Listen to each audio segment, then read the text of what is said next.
میں قرآن اترا وہ مہینہ سب سے افضل ہے، تو جس دل پر اترا اس رسول کا دل کتنا افضل ہے۔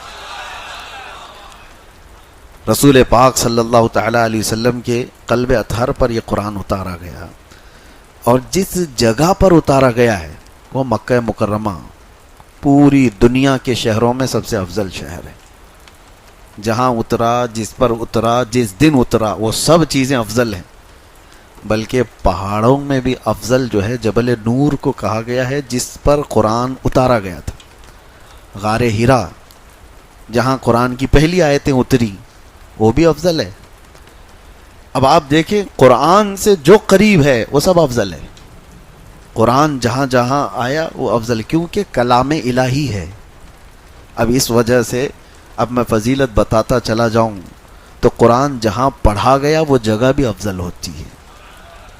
بحمدہ تعالیٰ آج جس جگہ آپ بیٹھے قرآن پڑھا جا رہا ہے، قرآن سنا جا رہا ہے، تو قرآن جہاں نہیں ہوتا اس کے متعلق اللہ کے نبی صلی اللہ علیہ وسلم فرماتے ہیں جس گھر میں قرآن نہیں پڑھا جاتا وہ گھر قبرستان ہوتا ہے، مردے رہتے ہیں وہاں پر، وہ مردوں کی جگہ ہے۔ قرآن زندگی کی علامت ہے، لیکن افسوس یہ ہے کہ ہمارے ہاں سنیوں میں قرآن مرنے کے بعد ہی پڑھتے ہیں لوگ، میت کو سامنے رکھ کر کے سارے لوگ قرآن کھول کے بیٹھے رہتے ہیں۔ تو قرآن میتوں کو بخشوانے کے لیے، چلیں یہ منع نہیں ہے، غلط نہیں ہے، جب کسی کا انتقال ہو جائے تو قرآن کی تلاوت ہونی چاہیے، ایصال ثواب ہونی چاہیے، لیکن قرآن مرنے کے بعد نہیں ہے، زندوں کے لیے آیا ہے قرآن۔ اللہ تعالی ہماری ہدایت کے لیے بھیجا ہے، ہمارے شفا کے لیے اس میں اتارا ہے۔ قرآن پاک زندوں کے لیے ہے، لیکن یہاں ہم نے مردوں کے لیے اس کو رکھا ہے۔ تو ایک بات میں آپ کو بتا دوں کہ قرآن جس مہینے میں اترا وہ رمضان افضل، جس رات میں اترا وہ رات افضل، جس قلب پہ جس دل پہ اترا وہ رسول کا دل سب سے افضل، جس شہر میں اترا وہ شہر سب سے افضل۔ تو قرآن سے جتنے ریلیٹڈ ہیں وہ سب افضل ہیں۔ اور کب اترا؟ جیسے ابھی میں نے بتایا رمضان میں اترا۔ ایک حدیث پاک میں یہ بھی ہے کہ حضرت جبرائیل علیہ السلام تھوڑی تھوڑی سی آیتیں لے کر کے آتے تھے، جیسے اقرأ بسم ربک الذی خلق خلق الانسان من علق اقرأ وربک الاکرم الذی علم بالقلم علم الانسان ما لم يعلم۔ یہ 5 آیتیں سب سے پہلے آئی غار ہرا میں۔ اس کے بعد سیکنڈ جو نزول ہوا قرآن کا وہ 20 آیتیں تھیں۔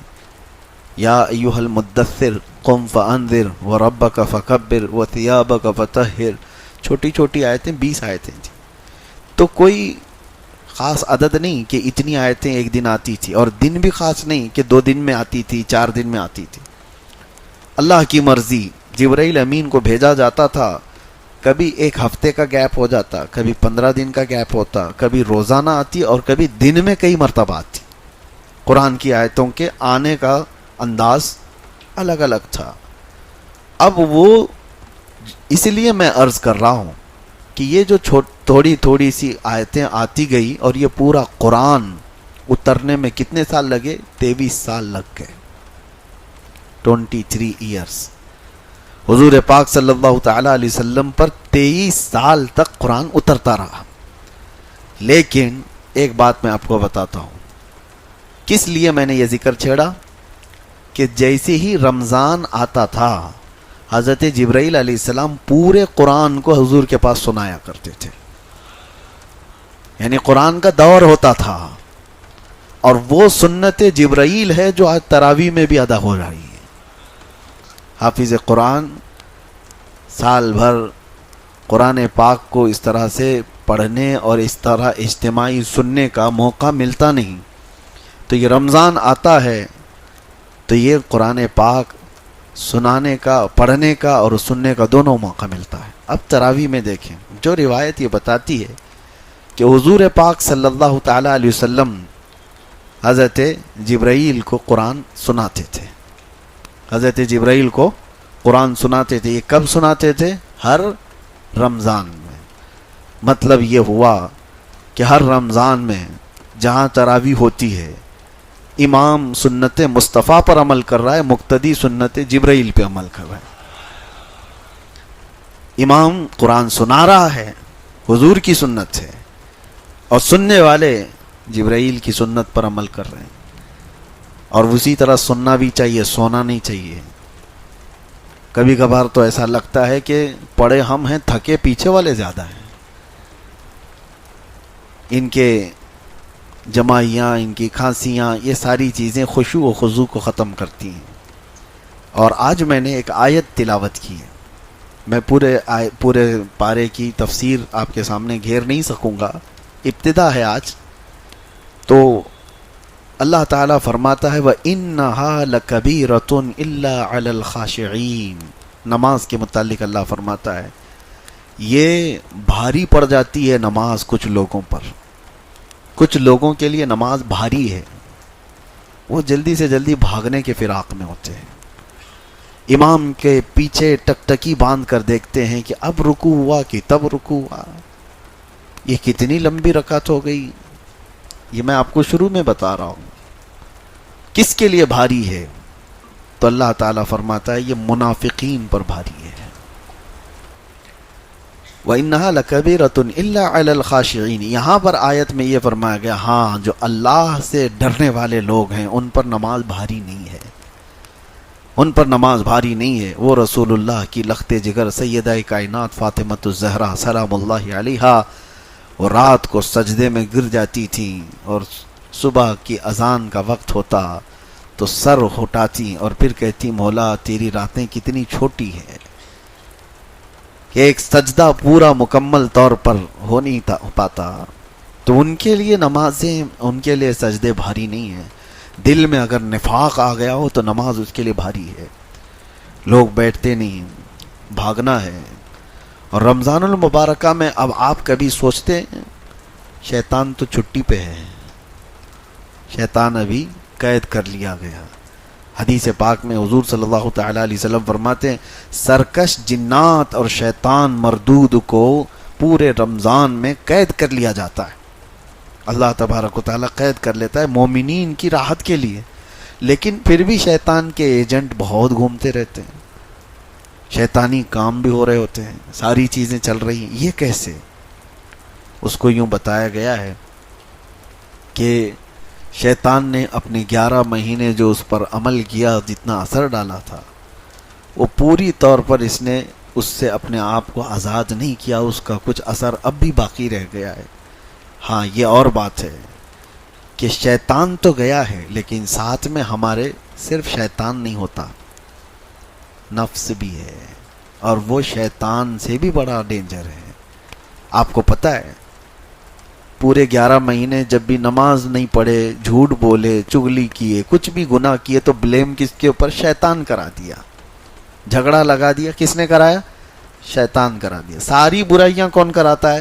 شیطان کراتا ہے۔ شیطان ساری برائیوں کا جڑ ہے، ٹھیک ہے مانتے ہیں، لیکن آدم علیہ السلام کو سجدہ کرنے کے انکار جو شیطان نے کیا، اس کو کس نے بہکایا؟